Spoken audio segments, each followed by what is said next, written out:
Մինչ տեսանյութին անցնելը խնդրում ենք սեղմել լայք եւ բաժանորդագրվեք։ Պարոն Մանուկյան, գլուխդ պատով տվել ես դու։ Այլևս մի մցրու, լսի, եթե ձեր ամեն սուտ խոսալու ժամանակ ասեի գլուխդ պատով տված նախադասությունը գլուխ չեր մնա։ Ես ձեզ խնդրում եմ, տես, գալիս խոսում ես, ասում ես ներողություն չեք ուզում, խնդրեք, ասենք ասել եմ, դուք շատ բաների չեմպիոն եք, նաև վիրավորանքներ եւ իրավիճակը լարելու չեմպիոն եք։ Ելույթ ես ունենում, մարդը արձագանքում ասում է գլուխդ պատով ես տվել դու։ Ես էլ ասում գլուխդ պատով տվել ես դու։ Տեսնում ենք արդեն։ Իմիջիալոց, հերիք մի սպառնում ես ինձ։ Դե հետո ասեց հա։ Գլուխները պատով եք տալիս, բոլորը, ով որ կարա իրան թույլ տա սպառնի։ Ով կարա սպառնա, գլուխը պատով է տալու։ Լավ, հանգստացի թող խոսենք, 20 րոպե առանց էլ վարքյաններն ենք հաշվում, որ վերջը, տիկին Կյուրեղան, չեմ լսում ձեզ ու փարկացու։ Ուրեմն հանգստացեք։ Առանց էլ այդ 20 րոպեանոց ելույթը վարքյաններն ենք հաշվում, երբ ավարտվելու, որովհետև ասենք ավելի հեռուստատեսության եւ ռադիոյի մասին ենք խոսում, այտենց ելույթներով այտենց ծրագրեր ես անում, ոչ մեկ չի նայում, ոչ մեկ չի կարողանում գովաց ծախի դնի այդ ծրագրերի մեջ, որտեղ ոչ մեկ չի նայելու։ Կարամ տրուսիկով չի, բայց կարամ նկարը ուղարկեմ, նայես, տեսնես, որ մի գնա է, ուր ես գնում, բայց ես նորմալ փող եմ աշխատել, ձերպես փող չեմ աշխատել, արին ես տե մի գնա, վախեցար։ Հետ արի, եղբայր, հետ արի։ Հետ եկեք, 20 րոպե կյանքները կերար բոլորիս, խնդրում եմ նստի լսի։ Խնդրում եմ նստի լսի էլի, կլսես չէ հետո, շնորհակալ եմ։ Եղավ, շարունակեմ։ Այդ 20 րոպեանոց ելույթը մի քանի բան կար, որ մեջը տպավորվեց։ Այդ մեկը, որ վիրավորանք հնչեցրեցիր, մյուսը էտեն էր, որ մեկ էլ պահի տակ ասում էր պատկերացրեք ու նկարագրում էր այն իրավիճակ, երբ որ կար առաջին հանրապետության ժամանակ, փորձելով դրանով արդարացնել կամ ինչ-որ ձևով նկարագրել այն իրավիճակը, որը որ բերեց նրան, որ առաջին հանրապետությունը վերացավ։ Հիմա դուք պատկերացրեք մի իրավիճակ, երբ որ 30 տարվա գաղջից հետո, մարդկանց ծեծելով սպանելուց հետո, մարդկանց թալանելուց հետո, ընտրություններ կեղծելուց հետո, մարտի 1 հոկտեմբերի 27 անելով, այս դահլիճում մարդկանց գնդակահարելուց հետո, Հայաստանի Հանրապետության քաղաքացին մի օր դուրս է գալիս եւ կոալիցիոն դաշնակցությանը, հանրապետականին, ասենց ճանապարհում է եւ պրծնում է այդ բանը մղձավանջից, վերջանում է այդ մղձավանջը, նոր եկած իշխանությունն է եւ ընդամենը մի տարի հետո սկսում է համաճարակ, համաշխարհային համաճարակի ընթացքում Թուրքիան եւ Ադրբեջանը, որոնք իրար հետ մոտավորապես 110 միլիոն են կազմում, ել չեմ ավելացնում Պակիստան երկիրը, որը որ նույնպես աջակցում էր, հարձակվում է Հայաստանի Հանրապետության եւ Հայաստանի քաղաքացիների, ինչպես նաեւ Ղարաբաղի վրա հարձակվում է։ Այդ ընթացքում ներսում զինվորականները, որոնք որ փառահեղ տենց գովաբանված էին վերջին 30 տարվա ընթացքում, սկսում են սուտ տեղեկություններ պատմել ռազմաճակատում տեղի ունեցած իրավիճակի ժամանակ։ 5 տարբեր տեղեկություն են հայտնում, մեկը մի բան ասում, մյուսը մի բան ասում։ Այս նոր իշխանությունը բնական է տենց ընտրված, առաջին անգամ ընտրված իշխանությունը փորձում է ինչ-որ ձևով իրավիճակը փրկի, որովհետև դե պարզ է ինչի համար փորձում է փրկի։ Այդ ընթացքում պետության ներսում գործի է դրվում 5-րդ շարասյունը։ Ազգային եւ բանը տենց հայրենասիրական լոզունգների տակ ներսից սկսում են պետությունը քանդել եւ փորձում են այնպիսի իրավիճակ ստեղծեն, որ պետականությունը որպես այդպեսին վերանա, որպեսի մի, չգիտեմ, զինվորական խումբ, զավթի իշխանությունը եւ Հայաստանի Հանրապետությունը ունենա այն ճակատագիրը ինչ ունեցավ 1920 թվականին, օրինակ, տենց իրավիճակում։ Դրանից հետո փառք Աստծո Հայաստանի Հանրապետության իմաստուն ժողովուրդը, չնայելով այն բանին, որ աչ ու ձախ բոլորին ասում էին դավաճան, որ 4000 զոհը վերածում էին 5000-ի, մեկ 7000-ի, բոլորին մեղադրում էին այն բանի մեջ, որ իշխանությանը մեղադրում էին այն բանի մեջ, որ այդ զոհերը իրանց հետ է կապված եւ իրենց մեղավորությունը, այնուամենայնիվ Հայաստանի Հանրապետության քաղաքացին գնում է ասում է, չէ եղբայր, ես շատ լավ գիտեմ ում պատճառով է եղել այս պատերազմը։ Ես շատ լավ գիտեմ ինչի հետևանքով է եղել այս պատերազմը եւ նորից քվեարկում է գործող իշխանության համար։ Այդտեղ բոլոր պլանները քանդվում են։ Հետո նորից գործի է դրվում պլան B-ն, դա Հայաստանի Հանրապետությանը ներքաշել պատերազմի մեջ, որպեսզի պատերազմը արդեն բերել Հայաստանի Հանրապետության տարածք, բերել խաղաղապահնել, այդ բանի ֆոնի վրա փոխել Հայաստանի Հանրապետությունում իշխանություն եւ իշխանության բերել մարիոնետային մի իշխանություն, որը որ անցյալի պես կպարի ուրիշի դուդուկի տակ։ Եվ փառք Աստծո դա նույնպես չի ստացվում։ Հիմա ինչա կատարվում։ Հիմա կատարվում է հետևյալը, այդ 5-րդ շարասյունը շարունակում է գործել, այն գործում է նաև ազգային ժողովում, այն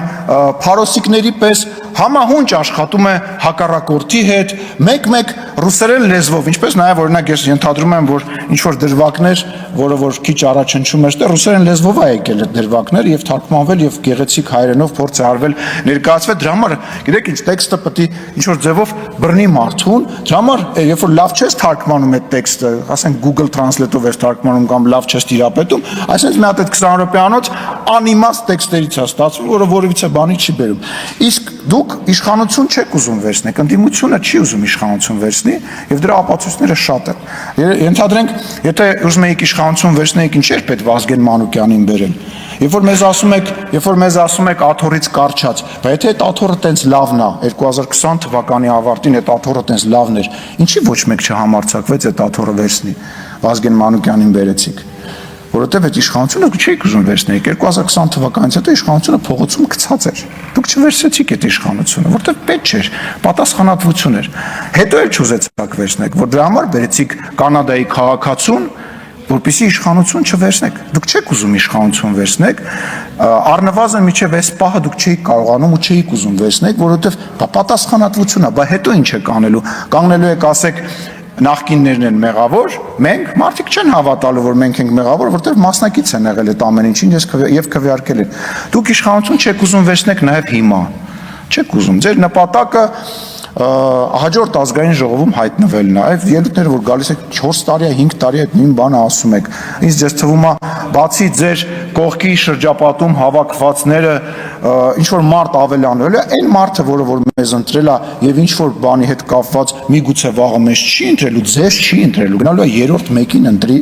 բայց ձեզ չի ընտրելու։ Նենց որ այդ որսը դադարեցրեք, դուք իրականում տուպիկի մեջ եք եւ այդ տուպիկը այտենց քաղաքական լուրջ տուպիկ է։ Այն նույն բաները, այն նույն, այսպես ասած, քաղաքական վերլուծաբանները, որոնք որ հիմա հայտնվել են ինտերնետում, ոդկասթներ են անում, հարցազրույցներ են տալի, դրա իմաստը ո՞րն է։ Հաջորդ ցուցակներում հայտնվել է։ Ես լավն եմ, այնց ելույթ եմ ունեցել,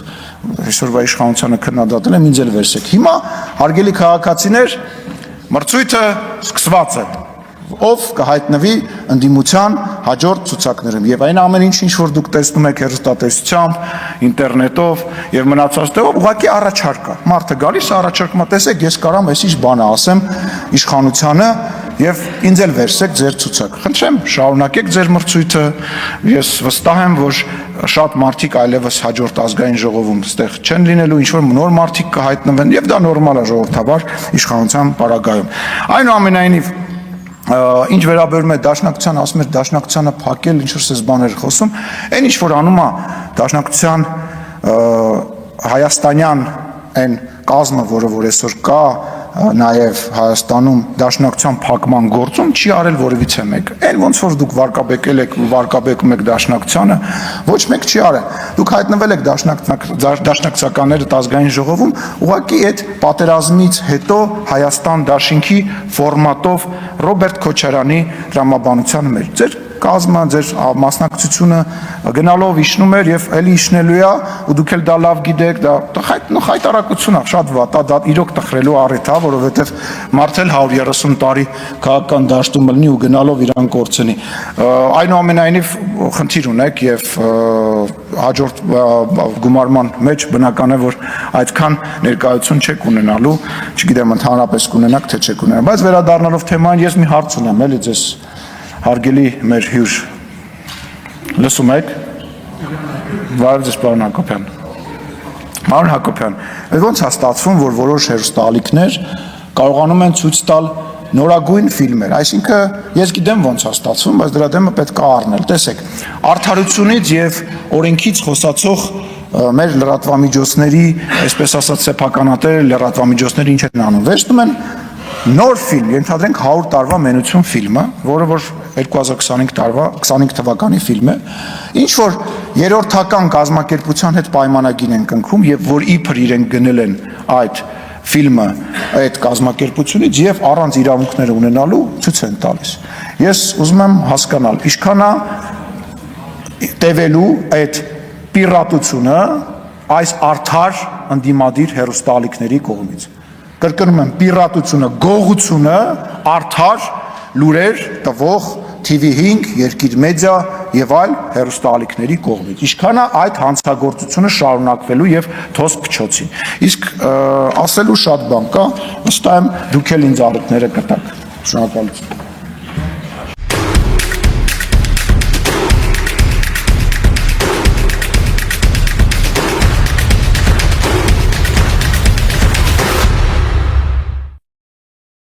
Նախագահ, հարգելի գործընկերներ, քանի որ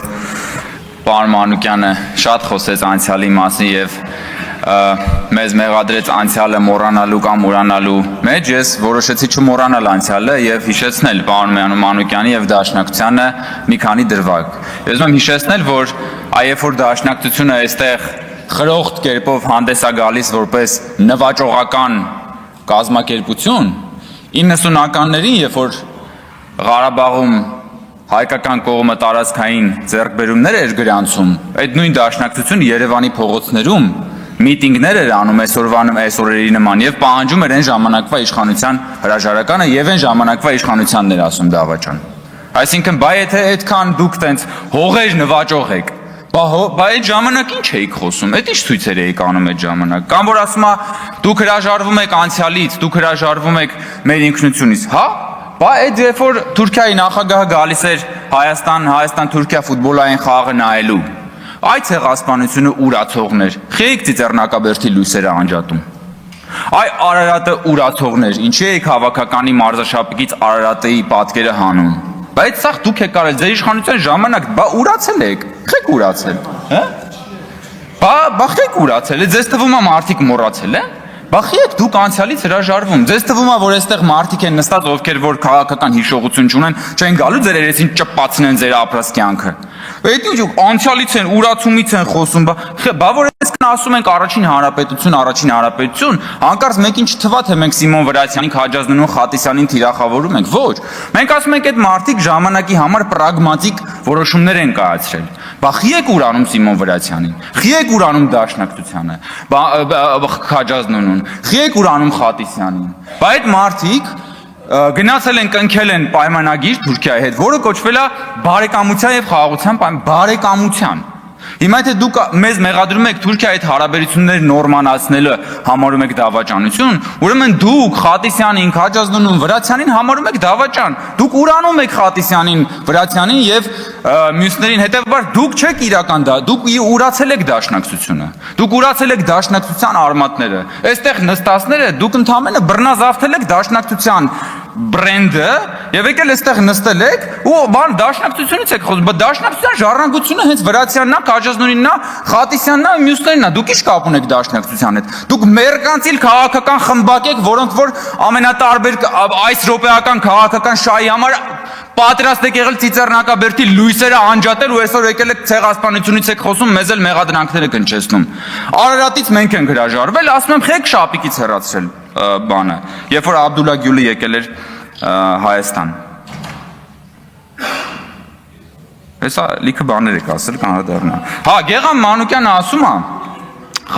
ցիտում է իր ելույթից, Ղարաբաղյան շարժումը պայքար էր պետականության ամրապնդման համար։ Սա ասում է Գեգամ Մանուկյանը։ Այս դատողության, այս հայտարարությունից բխում է, որ Ղարաբաղյան շարժման հետևանքով Հայաստանի Հանրապետության պետականությունը պետք էր ամրապնդվի, ճիշտ է։ 1994 թվականի զինադադարից հետո ընդամենը 2 տարի անց Հայաստանում սկսվեց ընտրակեղծարարության մեխանիզմը, առաջին անգամ կեղծվեցին ընտրությունները, Կարճ ժամանակ անց Հայաստանում տեղի ունեցավ հեղաշրջում հենց իրենց ղեկավարի ուրեմն կողմից եւ ակտիվ մասնակցությամբ, այսինքն երբ որ մենք խոսում ենք պետականության ամրապնդման մասին, չենք կարող խոսել ընտրակեղծարարության մասին, ժողովրդի կամքը գողանալու մասին, ժողովրդին բռնանալու մասին։ Իսկ հա ձեր ղեկավարի իշխանության տարիներին Հայաստանում սկսվեց մի իսկական արյան բաղնիք քաղաքական սպանությունների։ Ես հիմա ուզում եմ կարդամ, մի հատ դուք ասեք, տենց պետականությունն եք ամրապնդվել են եւ մամուլում ու տարբեր մի բաներում շրջանակներում ձեր ղեկավարի իշխանությունը բնորոշվել է որպես արյունոտ տասնամյակ։ Եվ ահա թե ովքեր են եղել գոնե մի մասը այդ զոհերի։ Հենրիկ Խաչատրյան, Հայաստանի Հանրապետության գլխավոր դատախազ, սպանվել է հրազենից իր աշխատասենյակում 1998 թվականի օգոստոսի 6-ին։ Արամ Կարապետյան, Հայաստանի Հանրապետության տրանսպորտի նախկին դատախազ, սպանվել է կրկին ձեր ղեկավարի իշխանության տարիներին։ Վարամ Խորխորունի ՀՀ պաշտպանության փոխնախարար գնդապետ, սպանվել է 1998 թվականի դեկտեմբերի 10-ին իր բնակարանի շքամուտքում հրազենից, սպանությունը բացահայտված չի։ Արծրուն Մարգարյան, Հայաստանի Հանրապետության ներքին գործերի փոխնախարար, սպանվել է 99 թվականի փետրվարի 9-ին պաշտոնական վարկածով 2 կրակոցով։ Ինքնասպանություն է գործել, մի անգամ կրակելով գլխին, մի անգամ սրտի շրջանում։ Վազգեն Սարգսյան, Հայաստանի Հանրապետության վարչապետ, սպանվել է 99 թվականի հոկտեմբերի 27-ին Ազգային ժողովի դահլիճում։ Կարեն Դեմիրճյան, ԱԺ նախագահ, Հայաստանի ժողովրդական կուսակցության նախագահ, սպանվել է 99 հոկտեմբերի 27-ին։ Յուրի Բախշյան, ԱԺ փոխնախագահ, սպանվել է 99 հոկտեմբերի 27-ին։ Ռուբեն Միրոյան, ԱԺ փոխնախագահ, սպանվել է հոկտեմբերի 27-ին։ Լեոնարդ Պետրոսյան, ՀՀ օպերատիվ հարցերի նախարար, սպանվել է հոկտեմբերի 27-ին։ Արմենակ Արմենակյան, ԱԺ պատգամավոր, սպանվել է հոկտեմբերի 27-ին։ Հենրիկ Աբրահամյան, ԱԺ պատգամավոր, սպանվել է հոկտեմբերի 27-ին։ Միքայել Քոթանյան, ԱԺ պատգամավոր, սպանվել է հոկտեմբերի 27-ին։ Պողոս Պողոսյան, Վրաստանի քաղաքացի, սպանվել է 2001 թվականի սեպտեմբերի 25-ին Առագաստ սրճարանում Քոչանի թիկնապահների կողմից ծեծվելու հետևանքով նախագահին պրիվետ ռոբ արտահայտությամբ ողջունելու համար դաշնակցական էր։ Տիգրան Նաղդալյան, լրագրող, Հանրային հեռուստախորհրդի նախագահ, սպանվել է 2002 թվականի դեկտեմբերի 28-ին Ծնողների տան շքամուտքի հրազենից։ Եվ սա մի մասն է։ Սենց եք դուք Ղարաբաղյան շարժման հետևանքով պետականություն ուժեղացրել։ Սենց եք ուժեղացրել։ Բա հաղթել էինք։ Բա հաղթանակից հետո պետքա լիներ ժողովրդավարություն, հաղթանակից հետո պիտի լիներ խաղաղություն, հաղթանակից հետո պետքա լիներ հանրային համերաշխություն, բա դրանից հետո քաղաքական քանի հատ սպանություններ եք իրականացրել։ Գլխատել եք պետությունը, դուք այսօր եկել խոսում եք պետականության ամրապնդումից, հաղթանակից հետո տնտեսա դուք ազգային հարստությունը մսխել եք հաղթանակից հետո, գույք պարտքի դիմաց են, մնացած ամեն ինչը, որ այսօր ապօրինի գույքի բռնագանձման օրենքով հենց դա մի մասն է նույնիսկ հայցադիմումներով։ Բա հաղթանակից հետո ձեր երեքի նախագահների իշխանության օրոք Հայաստանից 1 միլիոն մարդ արել, հեռացել անվերադարձ։ Բա Ղարաբաղյան շարժման տրամաբանական հետևանքը դա է եղել։ Դուք դա հենց սրա մասին ենք մենք խոսում։ Բայց եթե Ղարաբաղյան շարժման հետևանքը պիտի լիներ պետականության ամրապնդումը, բա ինչ եք դուք արել այդ պետականության հետ։ Հետո եկել եք ստեղ ժողովրդին բան եք անում, վաճառում եք բան գավառական սենտիմենտալիզմ, բա գիտեք մենք բան հիշողությունը, սահմանները, նայեք հələ մի հատ ինչ է ասում։ Հերթական անգամ նվաճում է քաղաքական անմեղսունակության Էվերեստը պարոն Մանուկյանը։ Նայեք ինչ է ասում։ Մեղադրելով մեզ